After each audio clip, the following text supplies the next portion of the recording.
Hey there, it's Ashley from the Loopy Lamb, and today we're going to be checking out this palette fingering weight yarn from We Crochet and Knit Picks. Now, this yarn, when I first took a look at it on the website, was just mind-blowing how many colors you can get in this yarn. There are, at the time I'm doing this, 156 different colorways in this yarn. So if you are a crocheter that loves to use fingering weight yarn and you like to do color work, then definitely check this out because I haven't yet found another yarn that has that level of colors available. And so I've got 4 of them here. And I'm actually currently working on a project with these. And so let's talk about this yarn and see what it's all about. So again, it's called Palette Fingering Weight Yarn. I've got the color Blush on my left here. Goodness, I can't even say that. Cotton Candy on my right. And then up in the top, we have the Asphalt Heather and the Asphalt Palette Twist. I'm really, really into this twist yarn right now. And I can tell you, I've started a project with this yarn. This twist works up amazing. Love, love, love the way it works out. And I'm really hoping I can get some time to make myself a sweater in this color because I just think it would be amazing and just be gorgeous. So the yarn is packaged up in these little 50-gram balls, and for 50 grams you get 231 yards, so that's pretty good. And the price for a 50-gram ball is really reasonable. I think it was like $4 US when I took a look at it last. So again, tons of colors available. Let's see. And it's 100% Peruvian Highland wool. It is hand wash and dry flat. And for your gauge swatch for hookers, it is 21 to 23 single crochets and a 4-inch swatch using the B to E hooks. And for you knitters, it's 7 to 8 stitches and a 1-inch swatch using size 1 to 3 needles. So besides the fact that the colors are just gorgeous and that the color options are seemingly endless, the yarn is got this really pretty ply to it. Let's see if I can make it a little easier for you to see. I think this would be the best one to see it.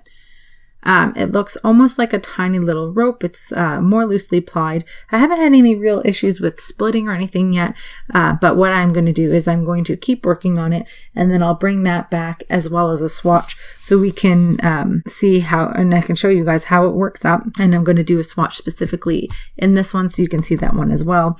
The yarn is considerably soft given that it's not super wash treated, and I would have no issues with wearing this next to skin. So I'm going to put you on hold, go work on some swatches, and I'll be back to show you guys how it turned out. Okay, I'm back with my swatches made with the palette and palette twist yarn. I've got this, the Asphalt Twist here on my right. And what I've done with this swatch is I started with some rows of single crochet, followed by some half double and double crochets. And then up here at the top, I just did some Tunisian simple stitch. It's probably very difficult to see the differences in the stitches given that it has that marled twist effect. It's very, very pretty. I liked how it worked up. There was a little bit of splitting in the foundation rows. I think it's just because it had a looser ply when I first started, but the more I crocheted into my swatch, the less there I had that issue with the splitting. So it wasn't a humongous issue. It was just at the beginning there. I really like how this worked up.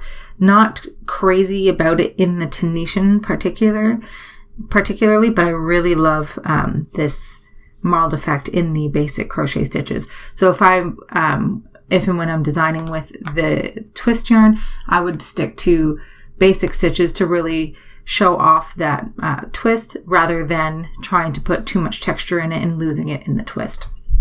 Okay. Over on my right, I have a swatch done in basic stitches with the darker of the two pink colors. If you recall, I had the dark pink and I also have this light pink here. I again started with our basic stitches. I did double crochet followed by half double crochet, and then I finished off with the single. I just decided to mix this one up. So absolutely no issues with splitting with this yarn. It was quick to work up, especially when I started with a foundation row instead of chaining and then working into the row. I'm finding that doing a foundation stitch, like in this case I did foundation double crochets, I found that was much faster to work for your foundation. So if you know how to do foundation stitches, I would recommend using those as much as possible when you're working with a fingering weight yarn. So I did use this is a 4.5 millimeter crochet hook. That's what I use for my swatches. I really liked how the stitches came up. When I block it, it will have a really nice drape to my swatch. But as I had mentioned before, I've already kind of started a project with it, and I'm really loving how it's working up so far. Really enjoyed this yarn, and if you are interested in checking it out, I will include a link to that in the description box below. If you enjoy free crochet patterns, please check out my blog, theloopylamb.com. If you enjoyed this video, please hit that like button and consider subscribing to my channel. Thanks so much for watching. Happy hooking, friends, and I'll see you next time.